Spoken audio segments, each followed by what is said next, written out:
It's time for bookkeeping, beer, and BS.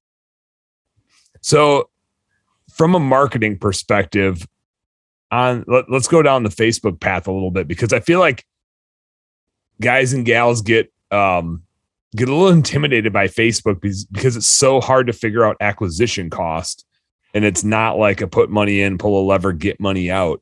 I assume you guys are like boosting spend on there.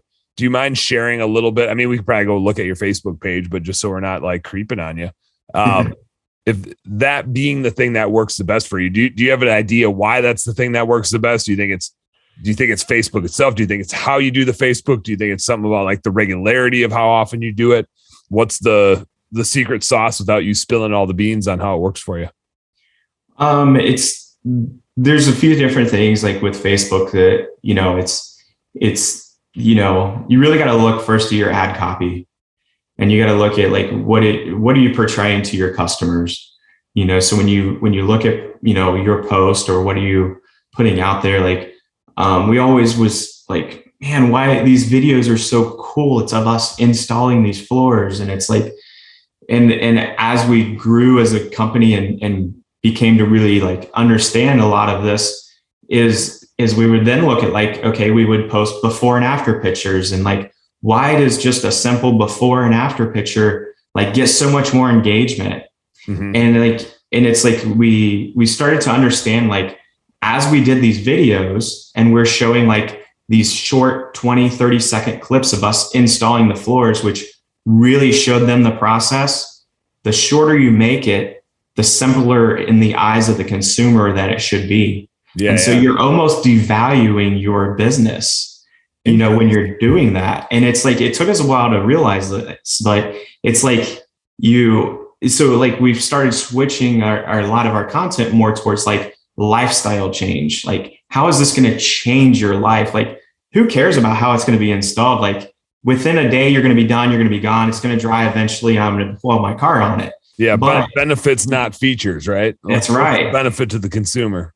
Yeah. So then you start like throwing like, 50-pound monkey wrenches across your floor, like showing them like impact resistant. You show them like spilling, like, knocking over drinks and wiping them up. And the wife like comes in and like, like some of our pictures are like of like, not sports cars, but more of like SUVs and like mom vans and, just like whatever relates. I think I saw a post from you like that about a sports car versus a SUV or something like that in the garage in an ad. Like, here's a couple versions of this, but this is the one that works the best. And it's not the sexy sports car.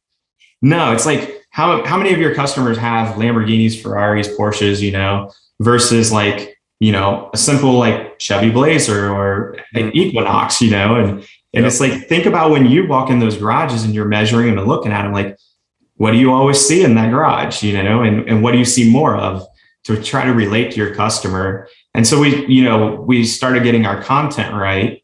And then it takes money to make money. Bottom line, like our Facebook ads, we spend $9,000 to $10,000 a month in ad costs. But it's generating. We have a really good process where we have, I have 5 VAs that work basically different shifts. And so from 7 a.m. till 11 p.m, they respond to all of our messages, and they respond to our leads while they're hot. They make, basically 3 simple phrases, to them, conversation, and boom, they like ask for the appointment. And so there's no follow-up. There's not like, okay, thanks. Like, give us a phone number and let us have somebody call you tomorrow or whatever. It's like, you inquired, we asked if you're in our area, we confirmed your service area, we told you we can be there Tuesday at 2:00. Do you want us there? Yes or no? Like that. If no, how about Wednesday at 2:00? Yeah. And then it's like, if they go on and say like, well, we'd really just want a price, then we're like, great. Like, is there a phone number we could have a project manager call you, because I assist in just scheduling appointments. And then if we get struck down there, then we move into like, great, we understand you need to get, some more education or some more information. Yeah, check out this sweet graph that'll give you some idea on the price. Yeah. So then we push that graph to them, and then it's like, then we get their email through that course of interaction, and then we just put them on follow up and so forth. So it's like, you gotta, it's our business has only been doing this 4 years, and I look at like so much more stuff that we were wanting to do and add on and stuff. But it's just like you just constantly are evolving like your marketing and looking at better ways. We have a really good referral program too. So that helps like in, capturing neighbors and customers and stuff like that. Do you pay both parties if there's a referral, or do you just do a great job of following up? Or when you say you have a great referral program, what does that mean to you?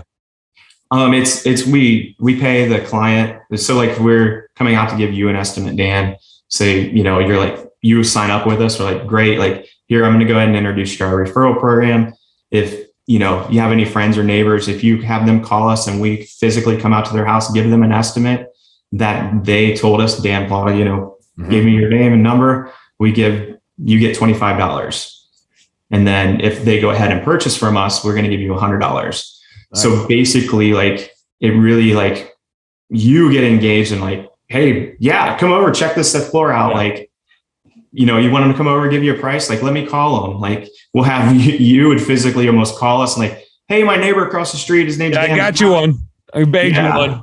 Yep. And like, and then from there, you're like, you almost are doing our follow-up because you're like, now I want that $100. Like, you're like, man, did you see my floor? Did they come in today? It's so awesome. I got to give John a call again. He said he was going to call you. Let me follow up with him. I don't know why I didn't call you. Yeah. And truthfully, like that referral program is really like, it's like really probably between like 85, probably around 85 to 90% like close ratio on those leads. So, referrals are just such a crazy close rate. I mean, like obviously, but if you like throw that in your acquisition cost calculator, it's a good one. Yeah, for sure. And it's like, would you pay $25 for like a neighbor or a friend that's like going to promote your service for that lead? Like when your average lead cost is probably, just to get an appointment, it's like $50, $55, yeah. You're going to pay $25 to that referral lead. Like, yeah, sure. And all day long. Yep. All day, every day.